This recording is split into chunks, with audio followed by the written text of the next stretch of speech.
Mateo capítulo 4 y versículo 1. No voy a leer solo un versículo y de ahí sacar mi predicación, pero no quería leer todo el texto entero, lo iremos viendo. Simplemente en la introducción leeré solo el primer versículo y ahí luego entraremos en este encuentro de Jesús, que esta vez no es con un pecador más, esta vez no es con un ser humano, esta vez no es ni con la mujer samaritana, ni con Nicodemo. Hoy vamos a ver el encuentro de Jesús cara a cara con Satanás en el desierto. Y yo sé, hermanos, que hay mucha enseñanza en este encuentro. Así que Mateo capítulo 4 y versículo 1 dice así: Entonces Jesús fue llevado por el Espíritu al desierto para ser tentado por el diablo. Repito, entonces Jesús fue llevado por el Espíritu al desierto para ser tentado por el diablo. Hermanos, antes de dar inicio a la tentación en sí, porque seguro, como los otros encuentros que hemos predicado, que ya han leído esta historia. Y seguro que de memoria algunos la conocen, ¿no? Que no, sí, el diablo le dijo: si eres hijo de Dios, haz que estas piedras se conviertan en pan. Y Jesús le dijo: no solo de pan vive el hombre, sino de toda palabra que sale de la boca de Dios. Yo sé que muchos han leído esto. Yo sé que muchos han escuchado predicaciones sobre esto. Y yo sé que muchos ya conocen pasajes de este fragmento de memoria. Pero si hay algo que me he dado cuenta hablando con los hermanos semana tras semana, es que a pesar de que todos ya conocían los encuentros con Jesús que habíamos expuesto, nuevas enseñanzas llegaron a sus corazones. Y el Señor incluso abrió su mente más todavía y más profundamente en cuanto a esas enseñanzas. Así que aunque tú conozcas el encuentro de Jesús con Satanás, te pediré que prestes atención, porque aunque lo conozcas, es muy probable que haya detalles que a lo mejor has pasado por alto, y en esos detalles el Señor te habla. El primer versículo, antes de llegar a la tentación propiamente, o las tentaciones de Satanás en el desierto a la persona de Jesucristo, ya nos da detalles de esta tentación que no se deben pasar por alto. El primer versículo dice: entonces Jesús fue llevado por el Espíritu al desierto para ser tentado por el diablo. Y yo de aquí ya saco algunas ideas importantes. Número 1, ¿quién llevó a Jesús al desierto? ¿Fue por su propio pie? No. ¿Fue tentado por casualidad? No. ¿Satanás apareció en la vida de Jesús en el momento que él quiso? No.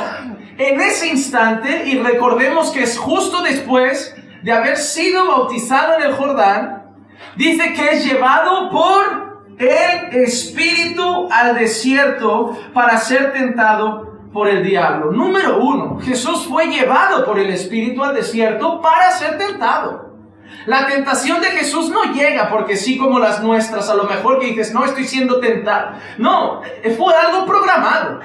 Y no programado por el diablo. Fue algo programado por Dios. Fue llevado por el Espíritu al desierto con un propósito: para ser tentado por el diablo. Es decir, había un propósito de parte de Dios, y era poner cara a cara a Jesús y al diablo en el desierto. Porque lo podía haber hecho delante de multitudes, lo podía haber hecho delante de un montón de personas, o justo ahí mismo en el Jordán, pero lo hizo en el desierto. Quería un cara a cara personal, quería un cara a cara particular, quería un uno contra uno, Jesús y el diablo en el desierto. Y el que lo lleva es el propio Espíritu de Dios. Otra cosa, cuando Satanás está rondando el mundo y tiene un encuentro o una charla personal con Dios, Dios le dice: ¿has visto a mi siervo Job? Y cuando Satanás empieza a tocar la vida de Job en esa historia que todos también conocemos, no debemos pasar por alto que Satanás no hace con Job lo que él quiere, sino que hace con Job lo que Dios le permite. Es decir, todo lo que Job pasa de manos de Satanás, perdiendo a su familia, perdiendo a su dinero y sus posesiones, incluso perdiendo su salud, está todo sometido a la voluntad del Señor. Y no es el único caso, sino que hay un momento en que Jesús mismo le dice a Pedro: Pedro, Satanás me ha pedido para zarandearos como a trigo, y le voy a dejar. ¿Qué quiere decir con esto, pastor? Algo muy simple y que no nos gusta pensar. Que a veces Satanás zarandea nuestra vida por permiso de Dios. No nos gusta pensar esto. No nos gusta pensar que nos pasen cosas malas permitidas por el Señor. Pero el problema es qué llamamos bueno y qué llamamos malo. Porque no todo lo que nos sienta mal un rato o un tiempo es malo en sí mismo. Hay cosas que sientan muy bien y son malas. Y hay cosas que no sientan bien y son buenas. Te doy unos ejemplos claros. El pecado sienta muy bien. Ver pornografía, traicionar a tu mujer con una bella amante, sienta muy bien. A la carne sienta bien, pero es malo. Que te corrijan, sienta muy mal, pero es bueno. El problema del ser humano, que hoy vivimos en este tiempo en que solo queremos sentirnos bien, y tristemente ha llegado a la iglesia y solo damos mensajes que hacen sentir bien, es que simplemente vivimos para estar a gusto, para que no me perturben, para que no me quiten de este estado de comodidad y de alegría y de felicidad. ¿Te has dado cuenta que cada vez que una persona llora, ya, cuidado con la depresión, no hay que acabar con esas lágrimas? Hermano, llorar no es malo. Tener momentos de tristeza no es malo. Tener momentos de soledad no es malo. Y déjenme decirles algo, humanamente, pastoralmente, espiritualmente, no huyan de los malos sentimientos, enfréntenlos. Vivimos en un mundo que para todo una pastilla. Hoy estoy agobiado, no puedo dormir. Toma una tila, toma esta pastilla relajante y duerme. No, pasa una noche en vela. ¿Qué tiene de malo una noche en vela? ¿Qué tiene de malo una noche comiéndote la cabeza, reflexionando en la vida, pensando por qué estás así? Muchas veces estás pasando una noche en vela y pensando en algo que te está sacando de quicio y te das cuenta que tienes un ídolo.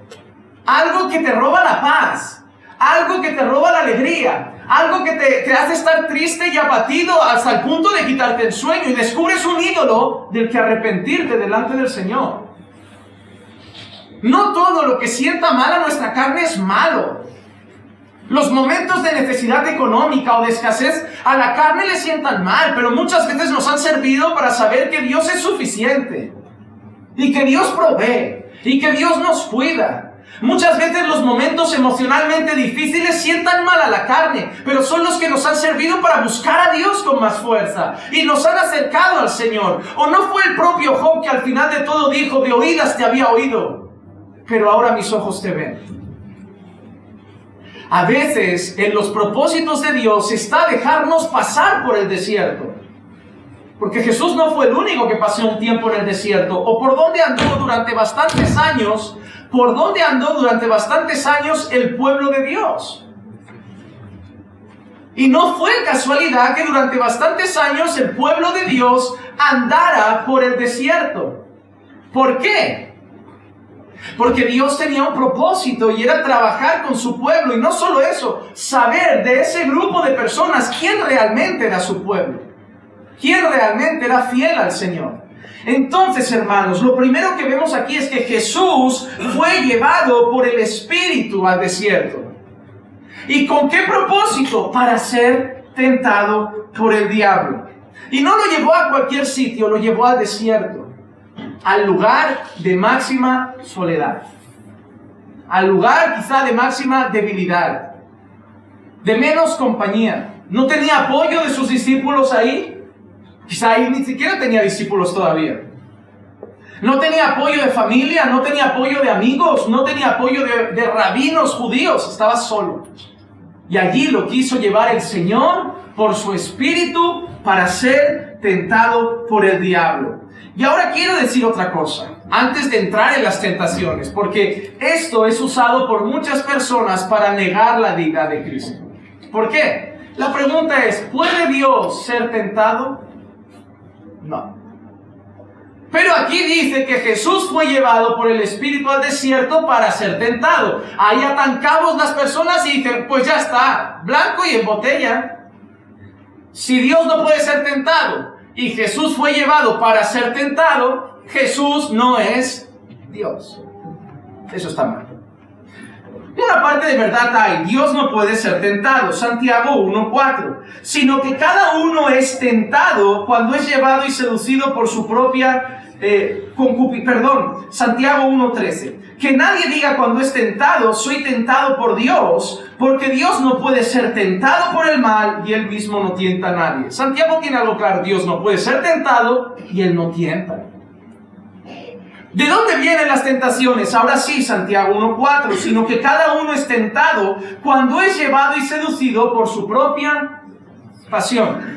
Reina Valera, si no me equivoco, dice que somos tentados de nuestras propias concupiscencias, de los deseos internos y carnales de nuestro corazón. ¿Por qué Dios no puede ser tentado? Porque la tentación viene de los deseos carnales de nuestro propio corazón. Y Dios no tiene deseos pecaminosos, por eso Dios no puede ser tentado. Dios puedes ponerle 800 mujeres desnudas delante y no va a tener ningún impulso inmoral ni sexual sobre ellas. A Dios le puedes poner 40 lingotes de oro delante y no va a tener ningún impulso de codicia o deseo de robar o de riqueza como podemos tener nosotros, porque en Él no hay pecado. Dios no puede ser tentado porque la tentación viene de nuestros propios deseos carnales y pecaminosos, y entonces Dios no puede porque no tiene esos deseos. Entonces, ¿qué quiere decir esa expresión? Déjenme leer otro pasaje, Hebreos 4:15. Porque no tenemos un sumo sacerdote que no pueda compadecerse de nuestras flaquezas, sino uno que ha sido tentado en todo como nosotros, pero sin pecado. Ahí no solo hemos leído que Jesús fue llevado para ser tentado por el diablo en el desierto, sino que Hebreos dice que tenemos un sumo sacerdote que fue tentado en todo como nosotros, pero wow, fue tentado. Si yo leo esa expresión mal, significa que Jesús parece que deseó todo, pero no llegó a pecar. Entonces, ¿qué quiere decir eso? La expresión de para ser tentado por el diablo y la expresión de fue tentado en todo pero sin pecado no significa que Jesús tuviera inclinaciones pecaminosas a esas cosas, sino que lo que quiere decir esos pasajes es que Jesús fue expuesto a las mismas cosas que a nosotros nos tentarían. No quiere decir que Jesús veía mujeres y las deseaba. No quiere decir que Jesús veía dinero y lo codiciaba. No quiere decir que Jesús veía otras cosas como el alcohol y deseaba embriagarse. Quiere decir que Jesús paseó entre mujeres, fue un adolescente, estuvo en medio de ambientes donde habría fiesta y embriaguez, estuvo en una boda donde seguramente algunos se embriagarían, pero Él no pecó. No es que Jesús era tentado desde dentro. La expresión es que Jesús era tentado desde fuera, que todas las cosas que a ti y a mí nos supondrían una lucha, para Jesús no lo era. Hoy hay personas que le dirían a un creyente: tú no vayas a hablar con la samaritana, que vaya una hermanita. Tú no, ¿por qué? Porque tú puedes ser tentado, te puedes seducir. ¿Qué haces a solas con una mujer? Pero Jesús no tuvo problema de acercarse a hablar con una samaritana. Jesús no veía una mujer, Jesús no veía pechos, Jesús no veía un trasero, Jesús no veía sexo, Jesús veía un alma perdida. Y yo creo que eso falta en el pueblo de Dios, que empecemos a ver más almas que carne. ¿Saben por qué muchos jóvenes vienen al culto de jóvenes a buscar jovencitas? Porque ven carne y no almas. ¿Saben por qué muchas veces somos seducidos por personas del sexo opuesto? Porque vemos carne y no almas. Porque un buen creyente que camina con el Señor debería poder ir a un burdel a predicar a prostitutas sin sentirse tentado, si lo que tiene los ojos puestos es en el alma y no en el cuerpo. Hermano, no vamos a conseguir que los hombres, los padres, vistan en verano a sus hijas jóvenes decentemente. No vamos a cambiar la indumentaria del mundo. Van a ir en shorts, van a enseñar su ombligo. Pero si en vez de ver mujeres semidesnudas, vemos almas necesitadas de Dios, no nos van a tentar. No nos van a tentar. Hermano, cuanto más te acercas al Señor Empiezas a ver la vida como Dios la ve. Hermano, déjame ser sincero, cuando tú estás teniendo relaciones íntimas con tu esposa, ¿Dios lo ve? ¿Sí o no? ¿Crees que Dios se excita? ¿Crees que Dios lo ve como quien ve cualquier otra escena sexual en la televisión? Hermano, Dios ve dos almas que son una sola carne, disfrutando de algo que Él ha creado para su gloria. Él no se excita con esa escena, porque Dios lo ve todo de una percepción espiritual, no física. Y hermano, debemos orar para pedirle al Señor que nos haga ver las cosas de una percepción espiritual. Muchas veces una hermana ha contado un chisme y solo vemos el chisme, no vamos más allá. El Señor no solo ve el chisme, ve el porqué del chisme, ve el corazón que ha movido a esa hermana a contar ese chisme, ve la parte espiritual de todo. Por eso la palabra de Dios dice, nuestra lucha no es contra carne ni sangre, físico, sino contra principados y potestades y contra huestes espirituales de maldad en las regiones celestes. Pablo dice y deja claro que nuestro problema son las regiones celestiales, que dejemos de ver un poco las cosas tan físicas y humanas y empecemos a recordar que hay un mundo espiritual, que hay una guerra constante y que es real. Entonces, no está diciendo aquí la Escritura que Jesús era tentado desde dentro porque deseaba cosas, sino que Jesús iba a ser expuesto a tentaciones que seguro muchos de nosotros hubiéramos sucumbido, hubiéramos caído. Porque déjame decirte algo, de la misma manera que Jesús fue tentado por el diablo, tú y yo también podemos serlo. Primera de Pedro 5:8. Y este texto lo sabemos de memoria, pero lo olvidamos. Sed de espíritu sobrio, estad alerta.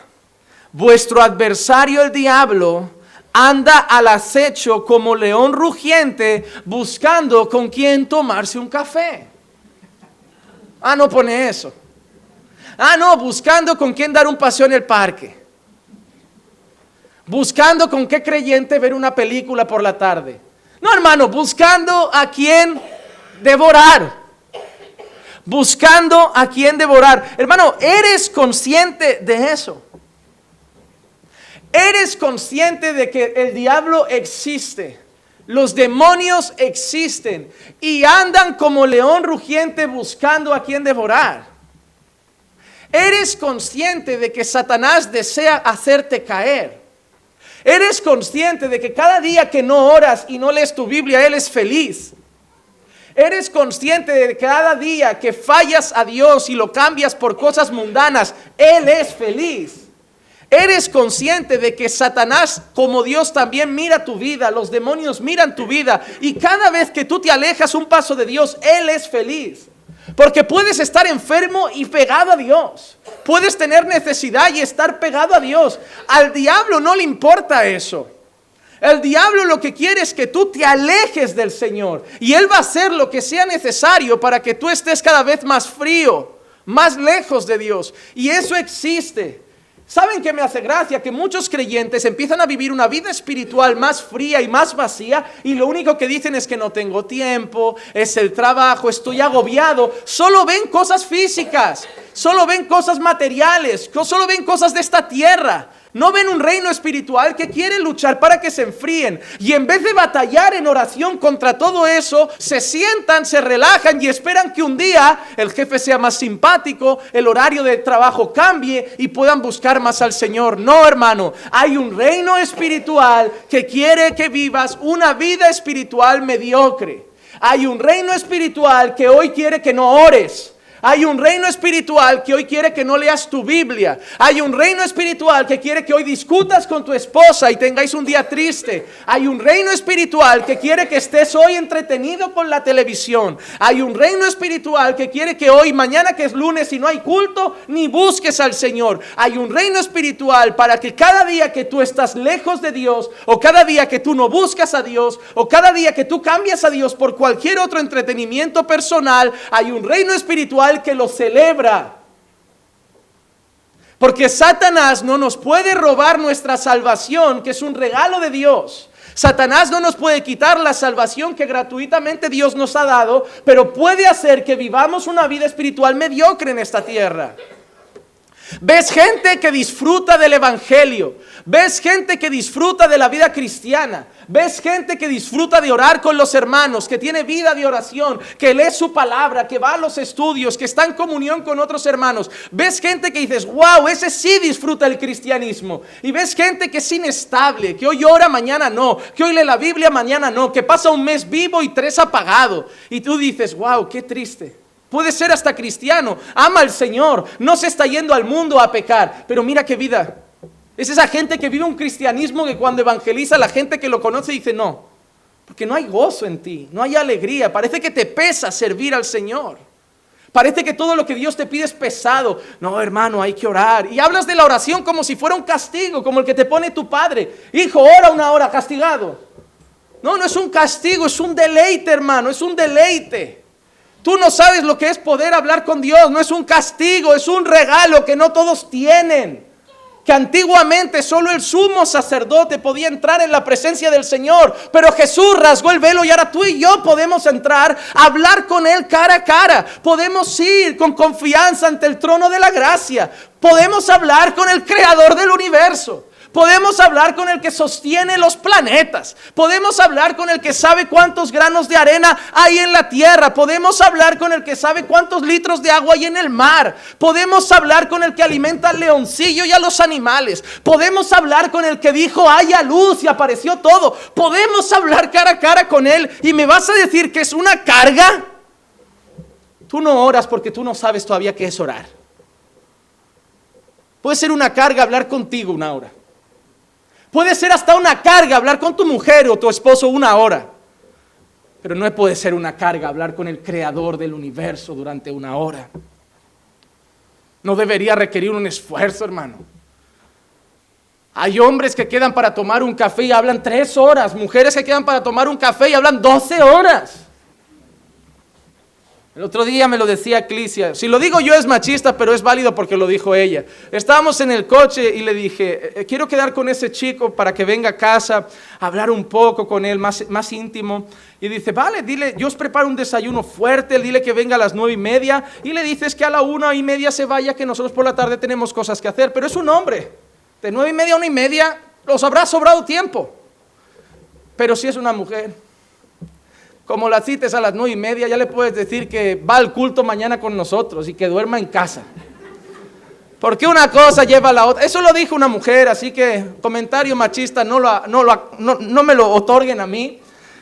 Pero yo le dije, tienes razón, porque cuando han venido hombres a casa y mujeres, yo mido el rato que estoy con ellos y el rato que está Clicia con ellas, y en mi casa se han quedado a dormir alguna mujer, pero pocas veces un hombre, porque acabamos antes. Entonces, hermano, pero no puede ser que disfrutemos tantas horas de hablar con un ser humano que nada puede resolver de nuestra vida y no disfrutemos de hablar con Dios. Porque como tú me digas, es que a esa persona la tengo cara a cara, te falta mucha fe para no creer que Dios también lo tienes cara a cara. No, hermano, orar es un deleite. Y Satanás quiere que no oremos. Y Satanás quiere que no leamos nuestra Biblia. Y Satanás quiere que seamos inconstantes en nuestra vida cristiana. Es como no te puedo robar la salvación, pero puedo hacerte un cristiano pobre, mediocre. Y me refiero a pobre espiritualmente. Él anda como león rugiente buscando a quien devorar, hermano. Él quiere que lleves una vida espiritual mediocre. Así que si tú analizas ahora tu vida espiritual y sientes que es pobre, no pienses solamente en que no tienes tiempo en el trabajo, piensa en algo espiritual. Es que muchos me decís que no me nace orar. Por eso mismo es espiritual, es carne contra espíritu. ¿Y cómo lo arreglo, pastor? Orando. Ojalá te pudiera recomendar una aspirina espiritual. Tómate esta 3 veces al día, cada 8 horas y recuperas las ganas de orar, pero no hay. Mi aspirina espiritual es orar cada 8 horas. Mi aspirina espiritual es refugiarme en la Escritura cada 8 horas y leer sus promesas cada 8 horas. Y eso va sanando mi corazón, eso va fortaleciendo mi espíritu hasta que un día recupero las ganas. Yo tampoco me sentí, a lo mejor yo hoy domingo se lo he dicho, que no me siento animado y con fuerte. ¿Qué hago? Sucumbo a eso, no es una guerra. Hoy podría haber venido y seguro que no he sido el único que notaba el clima pesado. ¿Y qué hacemos? ¿Nos rendimos? ¿Tiramos hoy el culto a la basura? No, oramos. Levantamos un clamor y confiamos en el Señor y vamos a darle con la palabra. El Señor es más poderoso que el enemigo. Pero Él existe y quiere lo peor para nuestras vidas. Así que, hermano, debemos estar atentos a una cosa. De la misma manera que Satanás fue a tentar a Jesús, él también quiere con sus demonios hacerte tropezar en tu vida cristiana. En tu vida cristiana. Vamos a pasar al segundo versículo. Hemos visto ya que fue llevado por el Espíritu, propósito. Hemos visto que fue llevado al desierto, el lugar de soledad. Y hemos visto que fue llevado para ser tentado por el diablo, nuestro máximo enemigo. Pero ahora vamos a ver cómo se encontraba personalmente Jesús cuando fue tentado. Versículo 2. Mateo capítulo 4, versículo 2. Después de haber ayunado 40 días y 40 noches, entonces tuvo hambre. Hermano, ¿podía haber sido tentado el primer día? Sí. ¿Podía haber sido tentado la primera semana? Sí. Pero, ¿tú crees que en la Biblia hay algo por casualidad? Y yo no creo que por casualidad el escritor deje escrito, patente y claro que fue tentado después de 40 días de ayuno en los que ya tuvo hambre. Fue tentado en un momento de necesidad. Hermano, yo dudo mucho que tus tentaciones más fuertes vengan después de una vigilia. Pero suelen venir cuando estás muy ocupado en el trabajo, has estado poco con hermanos, poco en comunión con la iglesia, poco en comunión con Dios, y ahí empiezan a llegar sutilmente algunas cosas. Hermanos, Satanás no es tonto. Los demonios no juegan a perder el tiempo. Hermano, tú has visto documentales de animales. ¿Has visto alguna vez alguna serpiente, por ejemplo, con un ratoncillo por ahí? Yo no veo a la serpiente intentando atacar todo el rato. A ver si lo cojo, a ver si lo cojo. Yo la veo como quieta, lenta. Parece que le da igual el ratón. Y el ratón al final se lo cree. No, mira, la serpiente parece que a mí no me va a atacar. Parece que esta serpiente no me ve, no me hace caso. Y el ratón empieza a confiarse y ves que anda cerquita de ella. Y a veces yo he visto vídeos, y amigos han tenido esos bichos, que pasa incluso el ratón por la boca. Y la serpiente lo ignora. Y yo pensando, míralo, qué atrevido. Y él se lo cree. Y él se cree que la serpiente se volvió su amigo, que va a atacar a todos los ratones, pero a él no. Y hay un momento en que el ratón se cansa de jugar y se para cerquita a la serpiente, ya despistado, ya no está ni atento, ya no cree que le va a atacar, ya cree que se ha vuelto su amigo, y el ratoncito se queda ahí y dice, ya no estoy como con mis 5 sentidos puestos. Y es en ese momento que la serpiente lo sabe. Dice, míralo, se relajó, ahora, pa. Y el ratón ya fue comida. Que venga el próximo, que se crea que no le ataco. Así hay mucha gente que cree, no, parece que Satanás está fastidiándole la vida a todos, pero a mí no, mira qué bien me va. Mira qué tranquilo estoy. Trabajo, matrimonio va bien, y ni siquiera estoy orando mucho. Eso es que Satanás conmigo no tiene nada, que a Dios le basta con lo que estoy haciendo. Oh, hermano, relájate. Relájate. Quédate un poco rezagado, y ya verás tú. Yo soy el rey de los documentales. Te voy a hablar de otro documental. Este era de leones. Oh, hermano. ¿Tú has visto una leona cazar? Ella no pierde el tiempo corriendo. Cuando corre, hay víctima. Cuando corre, hay víctima, hermano. Ella no está corriendo detrás de uno, falle, venga, otra vez y otra vez. No, ella puede quedarse hasta la noche entera así. Y yo veo el documental y a ti no te pasa y pienso, si yo la veo, ¿por qué no la ve la cebra? Yo la veo, o sea, se nota que está ahí. Pero la cebra ahí inocente, como, no hay nadie. Hermano, 2 días se puede pasar entre ahí, pero cuando uno se despista y siempre se comen al rezagado, siempre ves que se comen a un cachorro, un nuevo, o se comen a un enfermo, a un viejito ya que está cojo, que apenas corre. Pero no falla, hermano, cuando se mueven es para comer. Hermano, Satanás no tiene que estar todo el día ahí pinchándote y pinchándote y pinchándote y pinchándote. Satanás no tiene prisa. Él sabe que un día vas a estar flojo. Él sabe que un día vas a estar débil, despistado, relajado. y Él te va a atacar. Él pudo tentar a Jesús el primer día, el segundo, el tercero, el cuarto, el 10º, el 15, pero el 40, cuando Jesús tuvo hambre. Y dijo, ahora es la oportunidad. Porque si te das cuenta, la primera tentación es convierte esas piedras en pan. El enemigo siempre va a buscar tus momentos de mayor debilidad. De mayor debilidad. Encontró la debilidad de Sansón en las mujeres. Encontró la debilidad de Abraham escuchando a su esposa Sara. Y encontró la debilidad de cada uno de los hombres que han pisado esta vida, este mundo. Y la nuestra también la encontrará. Hermano, Satanás no lee tu mente y no ve tu corazón, porque eso solo Dios puede hacerlo. Pero Él sabe cuando estás arisco, cuando estás enfadado con el mundo. Él te escucha, Él ve tu cara. Y Él sabe el mejor momento para poner cosas en tu cabeza, para zarandearte, para tentarte. Por eso, el apóstol Pedro dijo, sed de espíritu sobrio y estad alerta. Jesús también nos manda en algunas ocasiones orad y velad. Hermano, el creyente no solo tiene que orar, el creyente tiene que velar. Debemos ser conscientes de que estamos en guerra, hermano. Y si tú ves películas de guerra, te vas a dar cuenta que hasta los que están en medio de la guerra comen, pero no se van al comedor. Están en la trinchera, cogen una lata, porque así debe ser el creyente. No hay un momento para relajarse. Mientras estemos en esta tierra, hay que estar velando porque estamos en guerra. Porque estamos en guerra. Y las heridas de Satanás duelen, hermano. Sacuden familias, sacuden matrimonios, sacuden nuestra vida espiritual. Sí, hermano, yo sé que hay denominaciones que solo hablan del diablo. Pero tristemente hay otras que también no lo mencionan como si no existiera. Si somos bíblicos tenemos que entender una cosa. Sí, Él no hace conmigo lo que quiera. Yo no tengo que estar atándolo y desatándolo. Pero yo tengo que estar orando y estar alerta porque Él es real. Él es real. Él existe. Y el Señor me guarda de Él. Porque como veremos hoy, mi victoria sobre esas cosas no está en mí. Está en Cristo. Jesús tuvo hambre. Y ahí doy otro dato. No es la primera vez que Jesús tiene una necesidad biológica. Porque de la misma manera que hay personas que a lo largo de la historia han negado la deidad de Cristo, hay personas que a lo largo de la historia han negado la humanidad de Cristo.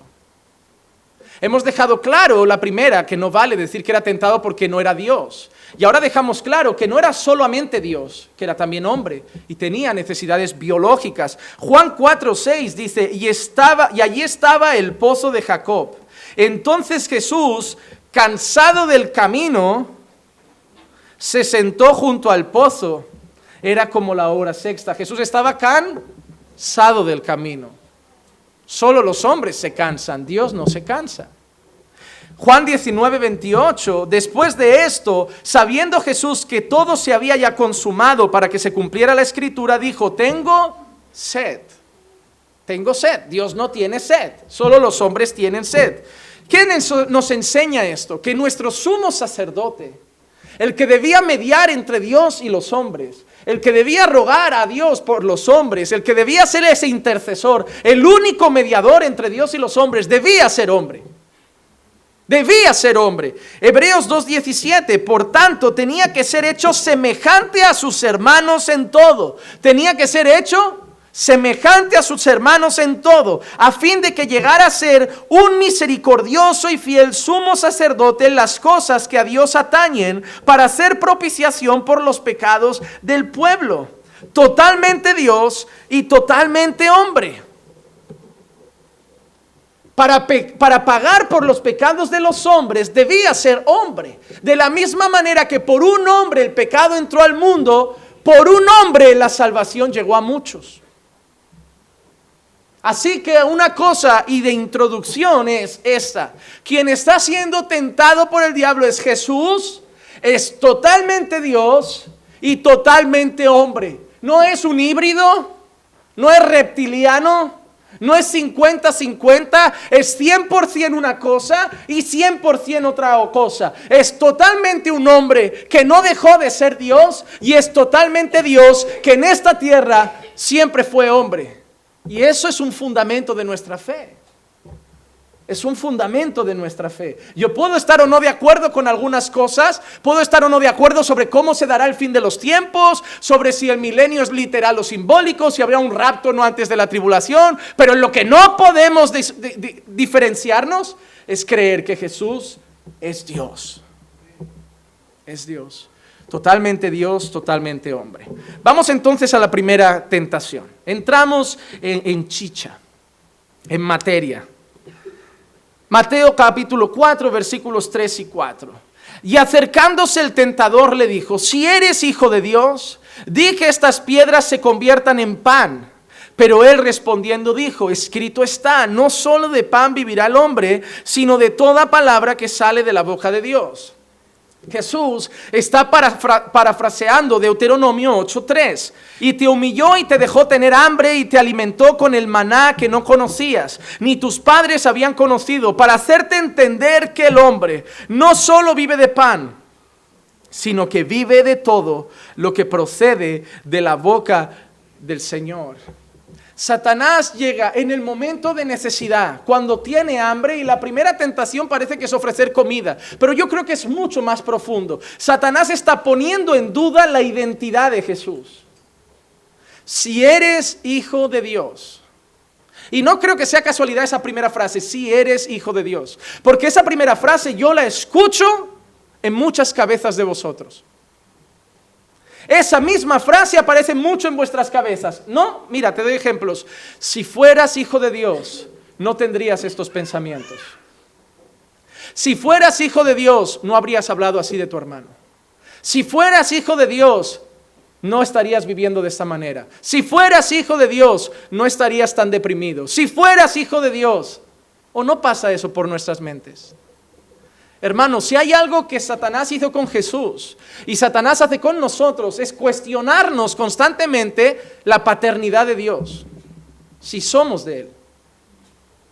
Porque en el momento que tú digas, y le ha pasado a muchos que yo he pastoreado, de pastor, me he dado cuenta que no soy cristiano, ese día empieza a sucumbir todo. Empiezan a dejar de venir y le preguntas qué les pasa y te dicen: no me he dado cuenta que no soy creyente, que soy un hipócrita. Y hermano, si es real está bien, pero es que Satanás convence de eso a veces hasta cristianos. Yo me he sentado con un hermano y le he dicho: ¿qué te pasa? No, voy a dejar de ir a la iglesia. ¿Por qué? Porque soy un hipócrita. ¿Por qué? Porque estoy allí pero no siento a Dios. Bienvenido al club, a veces me pasa. Porque estoy allí, pero a lo mejor esta semana no he buscado al Señor. Bienvenido al club, a muchos les ha pasado. Porque estoy allí, pero nos pasa a todos. Tenemos malos días. Tropezamos a veces en el pecado. Y Satanás, ese momento de debilidad nos dice: no eres hijo de Dios. Porque si fueras hijo de Dios, no vivirías así. Encima llegas el domingo y el pastor dice: mira lo que dice la Escritura. Si fueras hijo de Dios... Y tú sales peor, como que yo le he echado una mano al diablo. No, venía con ese pensamiento y hoy Juan Manuel me ha rematado. O sea, solo tú sabes si eres hijo de Dios. Yo no lo sé. Sí, hay cosas que los hijos de Dios debemos hacer. Y hay cosas que son propias de los hijos de Dios. Y hay cosas que no son propias de los hijos de Dios. Hasta el punto de decir, si fuéramos hijos de Dios, eso no pasaría. Pero también en la Escritura veo a Pablo hablando a una iglesia como Corintio, inmadura, y diciéndole: os tengo que hablar como carnales. ¿Saben la expresión de Pablo que significa? Sois hijos de Dios, pero ahora mismo no lo parecéis. Y os tengo que hablar como si fuerais mundanos. Porque entre vosotros hay uno que se acaba de acostar con su madrastra. Y hay divisiones. Y hay envidias, y hay celos y contiendas. Os tengo que hablar como mundanos, porque en el pueblo de Dios esas cosas no deberían estar, ni siquiera se deberían nombrar. Pero a esa iglesia a la que le dice eso, al principio dice que son amados del Señor. Hermano, quien practica el pecado es del diablo, pero el creyente tiene luchas, el creyente tiene caídas. Moisés un día le dio un golpe, Moisés, al que todos admiramos, le dio un golpe a una roca enfadado. Abraham no reconoció que su esposa era su esposa, simplemente dijo que era su hermana, y sí, era medio hermana, pero era su esposa, y por miedo omitió la verdad.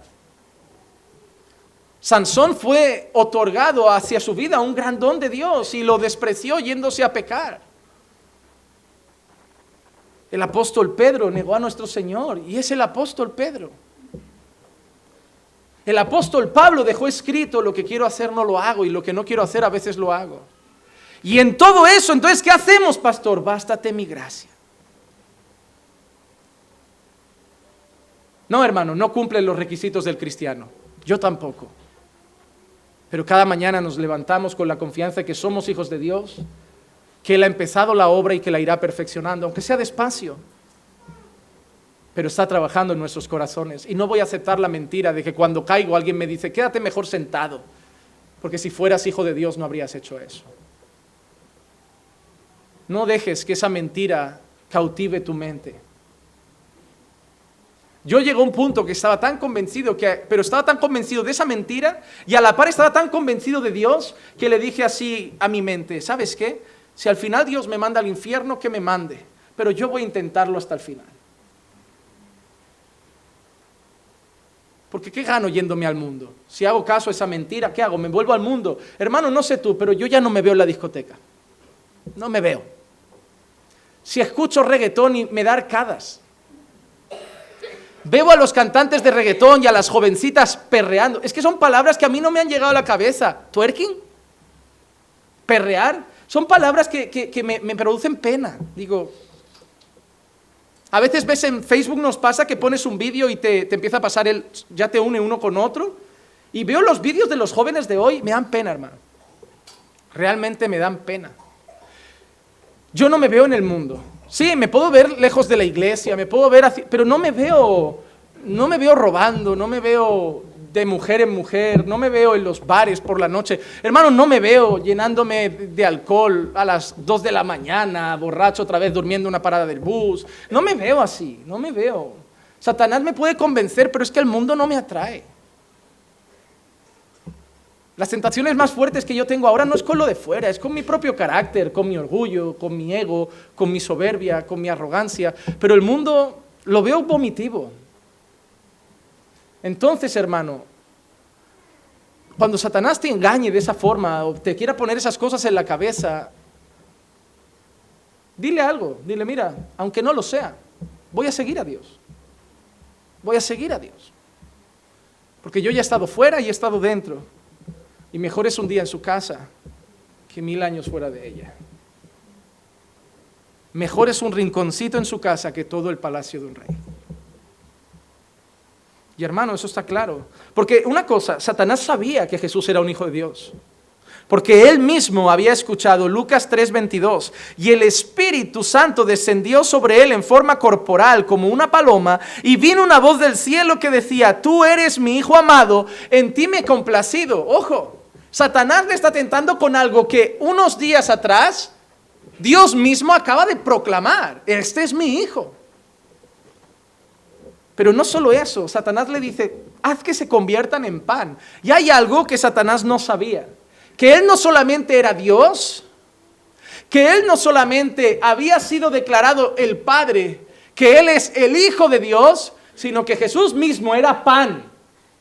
Que Él no necesitaba convertir las piedras en pan, no solo porque Él también podía vivir de lo que sale de la boca de Dios, sino que Él mismo era el pan de vida. Juan 6:35, Jesús le dijo: yo soy el pan de vida, el que viene a mí no tendrá hambre, y el que cree en mí nunca tendrá sed. Ojo, y acabo rápido con la primera tentación. Satanás le dice: si eres hijo de Dios, convierte estas piedras en pan. Respuesta: acaba de decir Dios mismo que soy su hijo. Puedo tener hambre, puedo estar pasando necesidad, me puedes coger en un momento de debilidad, pero soy hijo de Dios. El Padre mismo, con su voz audible delante de testigos, ha dicho: este es mi Hijo amado. Y ojo, Satanás, no solo no me tientas con eso porque sé que soy hijo de Dios, sino que no necesito pan porque yo soy el pan de vida.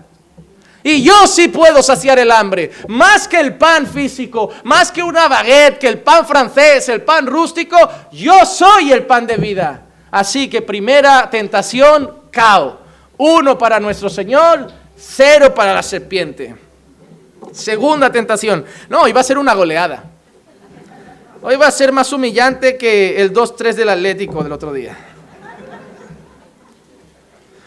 Mateo capítulo 4, versículos 5 al 7. Segunda tentación, segundo intento.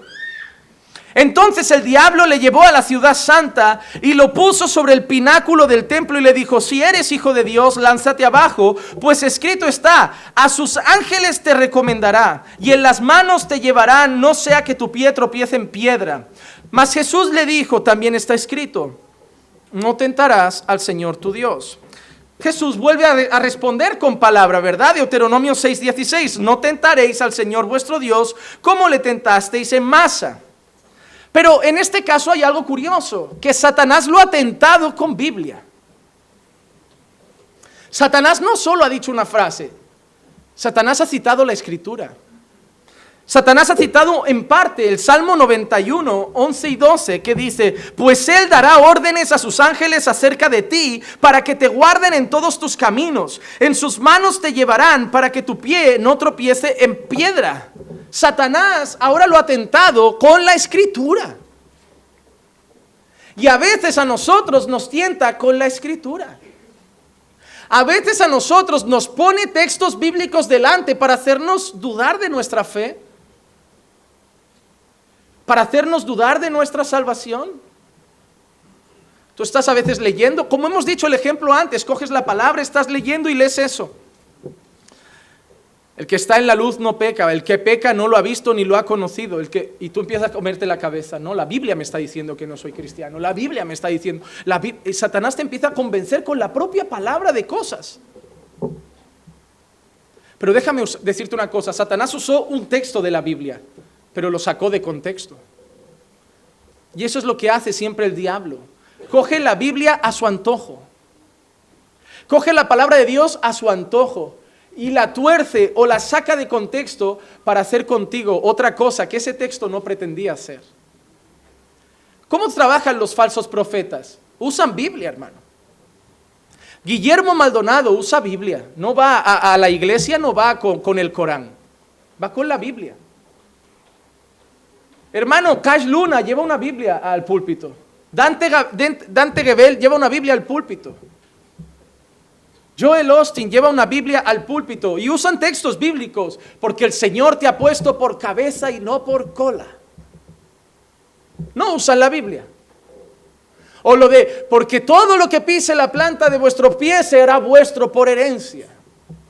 O la de Maldonado, aquella que fue buena, porque el dinero del impío lo pondré en las manos de los justos. Pues Señor, si el impío tiene un jet, yo declaro el jet del impío en mis manos. O estás enfermo, porque por sus llagas fuisteis curados. Ahora nadie va a morir de enfermedad citando ese versículo. El falso maestro, el falso profeta usa Biblia, pero la usa mal. La usa mal. Hermano, la Biblia no es un versículo, ni 2 versículos, ni 10 versículos. La Biblia es un libro. Y todo tiene un sentido en su totalidad. Yo a veces estoy enseñando algo y la gente me contesta con un versículo. Ya, pero ese versículo dice, tío, un solo versículo para contradecir lo que acabo de enseñar con 20. Hermano, te voy a decir una cosa. Siempre vas a encontrar un versículo para seguir pensando como te dé la gana. Siempre. Siempre. Pero no se trata de lo que dice un versículo, se trata de lo que dice la Escritura sobre un tema. ¿Saben por qué hay pensamientos divididos en algunos temas teológicos? Porque cada uno elige los versículos que más les gustan. Por ejemplo, hay gente que te dice, la salvación no se pierde, ¿no? Y te citan textos. Y textos incluso de palabras de Jesús. Nadie arrebatará las ovejas de mi mano. Judas que dice que el Señor nos hará perseverar hasta el final. Y hay otros que dicen que la salvación se pierde, ¿sí o no? Y te citan textos. Porque cuidado que no borre tu nombre del libro de la vida. Cuidad vuestra salvación con temor y temblor. Entonces, unos citan textos, ¿sí o no? Otros citan textos, ¿sí o no? ¿Quién tiene la razón? Ambos citan la Escritura, pero solo uno tiene la razón.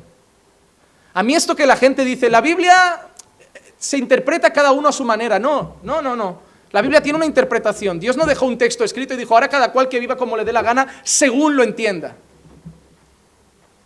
Pastor, ¿podemos comer cerdo o todavía no se come cerdo? ¿Se debe guardar el sábado o ya no hace falta guardar el sábado? Solo hay una verdad, o sí o no. No es según entendamos, hay una verdad. El problema es que si yo encuentro unos versículos que hablan de una cosa y unos que hablan de otras, tengo que entender que la Biblia solo está diciendo una, no las dos. Uno de los dos está equivocado y que tenemos que entender la totalidad de la Escritura, no lo que dice ese versículo que justifica lo que yo pienso. Eso es lo que hizo Satanás. Coger un versículo a su antojo para provocar que Jesús se tirara por un despeñadero. Pero ese versículo, ¿acaso está diciendo saltad por un puente que el Señor os coge? No quiere decir eso, pero él torció la Escritura y no es la primera vez. Génesis 3:1. Y la serpiente, que era más astuta que cualquiera de los animales del campo que el Señor Dios había hecho, le dijo a la mujer: con que Dios os ha dicho, no comeréis de ningún árbol del huerto. Él tomó la palabra de Dios, dijo, con que Dios os ha dicho, y torció la palabra de Dios. Porque dice, con que Dios os ha dicho que no comáis de ningún árbol. Pero no es lo que Dios había dicho. Dios había dicho, de todo árbol podéis comer, pero del árbol del bien y del mal no comeréis. Satanás usa la Biblia. Los falsos maestros usan la Biblia. Los falsos profetas usan la Biblia. Mucha gente empieza sus mentiras diciendo, así dice el Señor. Pero hermano, cuidado, por eso necesitas estudiar la Biblia. Porque si te vas a creer cada uno que te cite un versículo, mañana vas a ser adventista, al otro día testigo de Jehová, al otro día pentecostal, al otro día bautista reformado, vas a ir de un lado a otro, porque cada uno va a tener un versículo para llevarte a su terreno. Hay un versículo que Dios le dice a un profeta, toma a esa mujer, la más ramera de todas, y cásate con ella. ¿Acaso Dios nos está diciendo que podemos casarnos por misericordia con una ramera? No, lo que Dios le dijo a ese profeta, en ese contexto, quería traer una enseñanza a su pueblo, pero no es una orden para todos. Pero ese texto mal sacado de contexto puede llevarnos ¿a qué? A gente que coja no, es que el Señor me ha llamado a coger esa ramera y vivir mi propia película de Pretty Woman. No, hermano. No, el Señor dice, no te unas en yugo desigual, eso es una regla. Lo del profeta era una enseñanza. Así que cuidado con la gente que os cita un versículo. Tenéis que conocer la palabra, no una parte de la palabra. No hay gente que dice, ves, en Pentecostés llegaron lenguas como de fuego. Pero si sigues leyendo, dice, ¿qué hacen estos hablando nuestro propio idioma? Entonces, un versículo ha traído el ¿qué? El Ramambaya, Mamambaya. Ah, no, porque Pablo dice en un versículo, si yo hablara lenguas angelicales, ya está. De ahí aparece Ramambaya. De un versículo tenemos millones de personas dando vueltas por el suelo a grito pelado. De un versículo. ¿Has visto lo peligroso que es? Todo empieza con uno que se lo cree y se lo cuenta al vecino. Uno que se lo cree y se lo cuenta al vecino. Y eso se contagia, como la lepra. Y acabamos teniendo millones de personas que ahora son la mayoría haciendo creer a un grupo que eso es bíblico. El desorden es bíblico y si no eres como aquellos que los juzgaban de borrachos. No, hermano. Necesitas saber lo que dice la palabra, no lo que dice una parte de la palabra. Lo que dice la palabra. Porque hay una parte de la palabra que dice que Jesús era hombre. Y hay una parte de la palabra que muestra que Jesús es Dios. Hay que coger la palabra para saber que Jesús es Dios y es hombre. Si no, haremos las cosas mal. Así que Satanás intenta tentar a Jesús con la palabra, pero Jesús es la palabra. El Verbo se hizo carne. Y no puedes tentar a la palabra con sí misma. Porque Satanás podía citar algo de la palabra, pero se lo estaba citando al que es en sí mismo la esencia de la palabra. Así que 2-0 para el diablo. Va perdiendo. Tercera tentación y vamos para el hat trick de nuestro Señor. Mateo 4 del 8 al 10. Otra vez el diablo le llevó a un monte muy alto y le mostró todos los reinos del mundo y la gloria de ellos. Yo creo que este es el más común de hoy. Y le dijo, todo esto te daré si postrándote me adoras. Entonces Jesús le dijo, vete, Satanás, porque escrito está, al Señor tu Dios adorarás y solo a Él servirás. Deuteronomio 6:13, temerás solo al Señor tu Dios y a Él adorarás y jurarás por su nombre. Cosas que quiero decir rápido de esta parte. Primera, Dios no comparte su gloria con nadie. Satanás le está ofreciendo a Jesús gloria. Le está ofreciendo a Jesús poder. Le está ofreciendo a Jesús autoridad. Y lo primero que quiero dejar claro es que Dios no comparte su gloria. Isaías 42:8. Yo soy el Señor. Ese es mi nombre. Mi gloria a otro no daré, ni mi alabanza a imágenes talladas. Hermano, nada en un culto debería robar la atención de Dios. Dios no quiere que cuando se le está adorando se distraiga a alguien con otra cosa. Él es el centro, Él es el motivo, Él es la razón, Él es el por qué estamos aquí. Él es la razón por la que nos reunimos, Él es la razón por la que cantamos. Y no hay gloria para nadie más. A mí eso de con nosotros, Juan Manuel, en una conferencia, un aplauso para el hermano. ¿Dónde vas? ¿Dónde vas? O estos predicadores que antes de predicar dan media hora de saludos. Quiero agradecer al pastor fulano, quiero agradecer a su dignísima excelencia que nos acompaña y al apóstol fulanito. ¡Cállate ya! ¡Qué pesado! ¿Vas a predicar cuánto? 2 horas, te has tirado una saludando al primo, a la prima, al apóstol, al profeta, a la tía, vino el alcalde, vino... No, hermano, si mañana viene un buen pastor aquí, 2021 tenemos esa gran visita, que Dios me libre de exaltar al hombre. Mira, a mí me pone nervioso cuando vas a presentar a un predicador. Tenemos aquí al predicador fulano de tal, maestro de la academia tal, profesor de teología, con 2 másteres en divinidad, un doctorado. Yo no le he pedido el currículum, yo quiero que Dios hable. Porque cuando presentaban a Spurgeon, vamos a presentar a Spurgeon, aquí está Charles Spurgeon, no ha estudiado. No tiene seminario. Solo dice que lee mucho. Pero nadie predicaba como ese hombre en aquel tiempo. Los seminarios no nos hacen mejores predicadores. Los seminarios no nos hacen enviados por Dios. Los seminarios nos pueden dar conocimiento, que también lo podemos. Hay gente que no tiene dinero. Yo mis primeros años de ministerio trabajaba 8 o 10 horas. ¿Qué seminario podía estudiar? Yo leía libros, comía libros como quien comía pan. Para mí, pan 2 barras al día. Yo comía libros sin parar y eso me daba conocimiento. Pero hermano, basta de exaltar al hombre. Dios no comparte su gloria con nadie. ¡Oh, qué bonito canta el grupo! ¡Un aplauso! ¡Oh, qué bonito el mensaje! ¡Un aplauso! Ahí el pastor dice algo. ¿Sabes esas congregaciones que estás predicando y cada 5 minutos... Cada 10 minutos te aplauden, no sé, pero eso es para el Señor. Pero el Señor, ¿en qué versículo? Pero es que aquí dice que alabemos con palmas. Esto no dice que le aplaudes todo el rato. No lo saques de contexto. Es como la gente que dice que el ministerio de danza es porque David danzó. No, David danzó ¿y qué? Pues que dancen los hombres, porque danzó un hombre.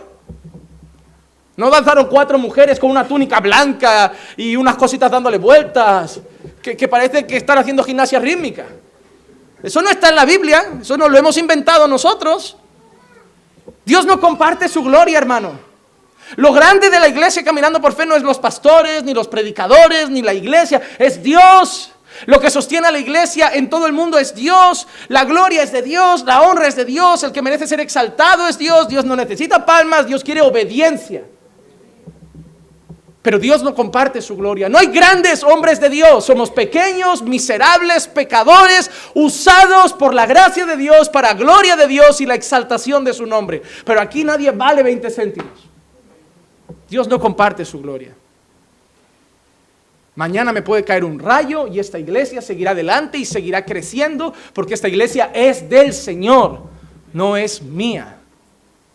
No nos necesita, Él no comparte su gloria. Así que no podía tentar a Jesús con algo que era contra la esencia de Dios. Dios no comparte su gloria. Sin embargo, y quiero decirlo, a veces Dios engrandece a hombres. Eso está en la Escritura. Génesis 12:2, Dios dice, haré de ti una nación grande y te bendeciré y engrandeceré tu nombre y serás bendición. Y serás bendición. Hermano, eso sí que es verdad. A veces Dios engrandece a un hombre. ¿Tú conoces a Paul Washer? Personalmente no, pero muchos de vosotros, seguramente el 90 o 95%, o lo habéis escuchado, o lo habéis leído, o sabéis de él, o me contaríais incluso que os ha edificado. Y cada uno tendrá algún predicador, pero seguramente no conocéis a Pedro Martínez, el pastor Pedro Martínez. ¿Quién es este? No lo sabes, porque el Señor, no sé por qué, a veces engrandece a unos y a otros no. Pero no significa que el pastor Pedro Martínez, me lo he inventado, que el pastor Pedro Martínez sea menos pastor que Paul Washer. Hermano, ¿tú sabías que hay grandes pastores que no tienen canal de YouTube? ¿Tú sabías que hay grandes pastores muy usados por Dios que no tienen una página de Facebook con 400,000 seguidores? ¿Tú sabías que hay grandes hombres de Dios usados por Dios que nunca vas a saber ni su nombre? Porque Dios no comparte su gloria con nadie, pero a veces Dios decide engrandecer a algunos hombres. ¿Crees que solo los 12 apóstoles servían al Señor? ¿Crees que solo Timoteo, Tito, algunos hombres como Juan Bautista hicieron algo por la iglesia? No, la iglesia eran todos. Cada discípulo que seguía predicando el evangelio, solo que algunos el Señor los exaltó. Hermano, el problema no es que Dios te haga más reconocido por los hombres. No lo es. El problema es correr detrás de eso. Miren, yo tengo, no sé si llamarlo bendición, pero Dios ha permitido que mucha gente me llegue a conocer por una red social. Y muchos están aquí por esa red social. Digo que no sé si es una bendición porque nadie me criticaba tanto desde que tengo esa red social.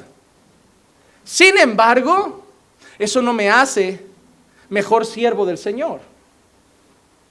No lo hace. Y otra cosa, y eso tampoco es un problema. Hay gente que dice, Juan Manuel, cierra la página porque la fama es pecado. No, el correr detrás de la fama es pecado. El correr detrás de tu vanagloria es pecado. Pero lo que Dios quiere hacer contigo, déjalo. Hermano, deja que Dios te ponga donde quiera, cuando quiera y como quiera. No corras detrás de las cosas. Eso sí que muestra un corazón que anhela fama y vanagloria. Pero si el Señor te pone, tampoco lo rechaces. Tú solo sométete a la voluntad del Señor. El Señor no comparte su gloria con nadie, pero hay hombres como Abraham, como David, que solo de él dice, es un hombre conforme a mi corazón. O como Juan, aquel que es el único del que Jesús dice, ese es el discípulo amado. Pero todos eran importantes, solo que a veces Dios coge a algunos y quiere levantarlos con algún propósito en particular. Eso no es malo, pero correr detrás de eso sí es malo. Hay otra cosa que quiero destacar de esta tercera tentación, me quedan 10 minutos y termino, y es la siguiente.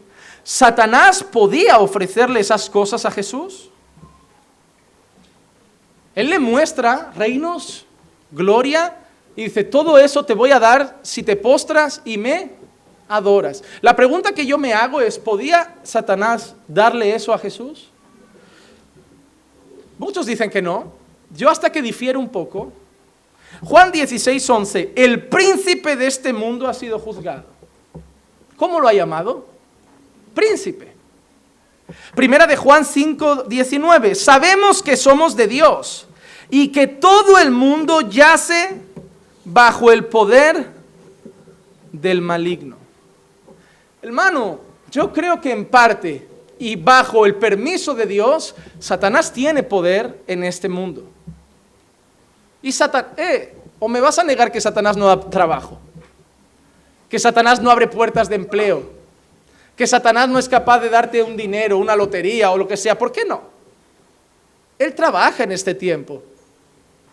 Dios le ha permitido que esta es su hora en el que está tentando, trabajando, zarandeando. Todo el mundo yace bajo el poder del maligno, siempre ese poder sometido a la soberanía y al poder de Dios. Pero Él puede darte cosas. ¿Qué quiero decirte con esto? Cuidado, hermano, de pensar que todas las propuestas de trabajo buenas y de gran salario vienen de Dios. Cuidado.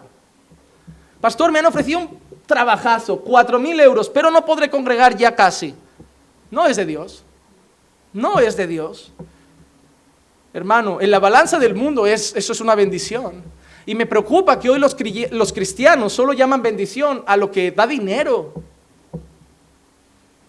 Es triste, pero al dinero le llaman bendición y a la escasez le llaman maldición. Cuando ni una ni otra es bendición o maldición siempre. A veces el que quita es el Señor. Y a veces el que da es el Señor. Pero a veces el que da es el mismo diablo. Porque también sabe que la raíz de todos los males es el amor al dinero. Y que a la que te haga esa propuesta ya te quita de los caminos del Señor. Y como he dicho, no puede robarte tu salvación, pero puede hacer que tu vida espiritual sea un poco más mediocre.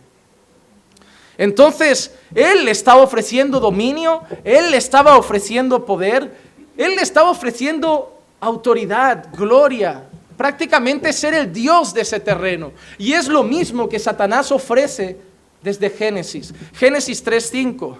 Pues Dios sabe que el día que de Él comáis serán abiertos vuestros ojos y seréis como Dios, conociendo el bien y el mal. Hermano, hasta hoy el ser humano sigue siendo tentado con lo mismo, ser como Dios. Muchas veces a lo largo de la historia hemos oprimido a las mujeres en una cultura machista, creyendo que el versículo que dice que somos cabeza del hogar y que ellas deben someterse significa que somos el Dios de nuestra casa. Y no es así. Estos padres que dicen, esta es mi casa, aquí se ve en la tele lo que yo digo, eso no va así. Es más, si fueras bíblico, se vería en la tele lo que tu mujer dice. Porque tu deber es amarla y dar tu vida por ella. Y si ella quiere ver ahora una comedia romántica, tú vas a pagar tu película del actor que te guste, como a mí, estas que me gustan a mí, estas de Objetivo Washington, Objetivo Londres. Las veo 3, 4 veces, 6 veces. Tú vas a dejar a tu película de tiroteos, tú vas a dejar a ese actor que te hace creer que tú puedes ser también el guardaespaldas del presidente de los Estados Unidos. Tú vas a pagar eso y vas a ver el diario de Noah. Porque quieres ver a tu mujer feliz. Y la vas a mirar y te va a decir, mira, yo quiero morir como ellos, juntos. Y tú le vas a decir, yo no sé si aguantaría mientras tienes Alzheimer tantos días allí. Si no me reconoces, yo ya mejor busco otra persona, si ni sabes quién soy. Te voy a estar leyendo yo una carta cada día. Tú no, ella va a decir, mira, él dio su vida, se hundió en las aguas del Atlántico y tú vas a ver lo único que vemos los hombres. En esa tabla del Titanic habían los dos. ¿Has visto cómo Dios no es machista?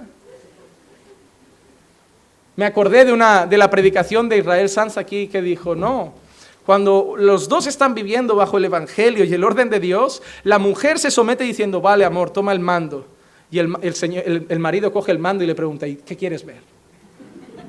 Porque ella se somete a su autoridad, pero él en su autoridad es servicial y quiere lo mejor para ella, le pregunta, como hombre que tomo la decisión, decido complacerte, ¿qué te apetece ver, cariño? Mira cómo es. Pero los hombres durante mucho tiempo han querido ser dioses en sus casas. ¿Cómo un hombre es capaz de decirle a su hijo, haz lo que yo te digo, pero no lo que yo hago? Aquí se hace lo que yo digo porque yo mando. Aquí, esas frases no son cristianas, son machistas. Son machistas. No vienen de Dios. Esa no es la autoridad que Dios nos ha dado. Porque de ahí han nacido pastores que quieren ser como Dios en las iglesias. Hay de que toque al ungido. Yo elijo tus vacaciones. Pastor, me voy con la familia de vacaciones. ¿A quién le has pedido permiso? A mí no me va bien que vayas este fin de semana. No, ya hay mucha gente de vacaciones, tú te tienes que quedar, te las coges para dentro de 15 días. Pero ¿tú quién te has pensado que eres? Vale que a mi jefe le tengo que pedir vacaciones, pero a ti también. Yo soy la autoridad. A mí aquí Dios me ha puesto por autoridad, Dios me ha dado autoridad, nos encanta esa palabra, pero hemos hecho que la gente escuche autoridad y tenga miedo. Hermano, Dios me ha dado autoridad en esta iglesia, sí. Es más, Dios dice que debéis obedecer a vuestros pastores, sí. Pero la autoridad que Dios me ha dado es para serviros, para cuidaros, para protegeros, para amaros, para ayudaros, no para mandaros. Pero el ser humano, el pecado llega al corazón y lo que busca es lo de Génesis, ser como Dios, ser el que manda. Y eso está mal. Pero a Jesús no podía tentarle con ser como un Dios o reinar en este mundo, porque Jesús ya era rey, solo que su reino no era de esta tierra. Y así somos nosotros. Hermano, ningún creyente debería ser tentado por la vanagloria de este mundo, porque ningún creyente es de este mundo. Juan 15, 19, si fuerais del mundo, el mundo amaría lo suyo, pero como no sois del mundo, sino que yo os escogí entre el mundo, por eso el mundo os odia. Hermano, nada de este mundo debería seducirte tanto como para dejar a Dios, porque tú no eres de este mundo. Hermano, mira lo que dice 1 Pedro 2:11. Amados, os ruego como extranjeros y peregrinos que os abstengáis de las pasiones carnales que combaten contra el alma. Somos extranjeros, ¿sí? A mí el ejemplo más claro sois vosotros. ¿Cómo, pastor? Mira, tengo la bendición, y llamo bendición, de poder pastorear gente de tantos países. Para mí es un regalo, porque te vas a otros países donde no hay tanta, a lo mejor, inmigración, y a lo mejor te vas a Brasil y las iglesias de allí casi todos son brasileños. No es raro encontrar otras nacionalidades. Pero hermano, aquí hay Honduras, Bolivia, Colombia, Ecuador, Perú, Venezuela, de todo. España, Rusia, Bulgaria, de todo. Y es una bendición. Pero me he dado cuenta de algo con el paso de los años, y esto lo aplico aquí. Vosotros no sois de aquí. Como digo, aunque os den un papelito que, tengo la nacionalidad. Sí, pero solo comes frijoles. No eres español. Te han dado un papel. Pero, mira, cuando había obra, Esteban llegaba parecía un estuche de pesca. Y lo abre y argentino, ¿qué va a sacar de ahí? Mate, ¿qué va a sacar? No va a sacar una Coca-Cola, va a sacar mate. Pero a mí me ves llegar con eso y no vas a encontrar mate en mi mochila. Hermanos, salimos de nuestros países, pero realmente traemos nuestra cultura aquí. Comemos nuestra comida, hacemos nuestras cosas. Hermano, no somos de este mundo y deberíamos vivir de la misma manera. Estamos aquí, pero no es nuestra cultura. ¿Por qué caemos a los modismos del reggaetón, de la promiscuidad, de la lascivia? No es nuestra cultura. Deberíamos estar como inmigrantes. Y esa palabra debe dejar, no seáis sensibles, cada vez que un español dice inmigrantes es racista. Es una palabra que está en el diccionario de la Real Academia y no es pecado. Es simplemente ir de un país a otro, emigrar. No lo estoy diciendo con connotaciones racistas, pero estoy diciendo que no somos de aquí. Y que no deberíamos adaptarnos a la cultura de aquí, sino a la cultura del cielo, la cultura de la palabra. Y debemos vivir de esa manera. Jesús no fue tentado porque su reino no era de esta tierra. Nada de esta tierra le tentaba. Nada de esta tierra lo deseaba tanto como para decir, traicionaré a Dios porque deseo este mundo. Y así deberíamos ser los creyentes también. Cuando Satanás nos tienta con cosas de este mundo, con un amante o un amante, con dinero, decir, lo siento, no soy de este mundo. Eso tienta a los hombres, pero eso no me tienta a mí. Mi cultura es el evangelio, mi constitución es la palabra y mi patria es el reino de los cielos. Así que, tercer intento de Satanás, hat-trick para el Señor. Así que llega la derrota de Satanás y la victoria de Cristo en Mateo 4:11.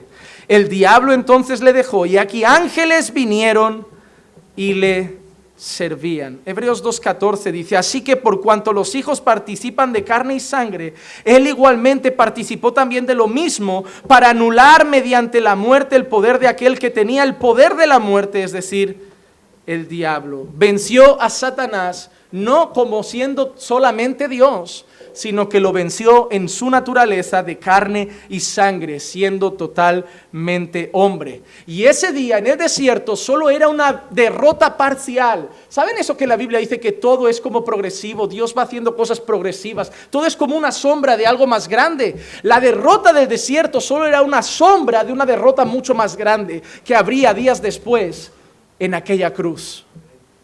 Colosenses 2:15, y habiendo despojado a los poderes y autoridades, hizo de ellos un espectáculo público, triunfando sobre ellos por medio de él. Hermano, él venció a Satanás en el desierto, pero eso solo era una pequeña derrota, a la derrota más grande que iba a hacer Jesús, que es al tercer día resucitar y decirle al diablo, yo tengo el poder sobre la muerte.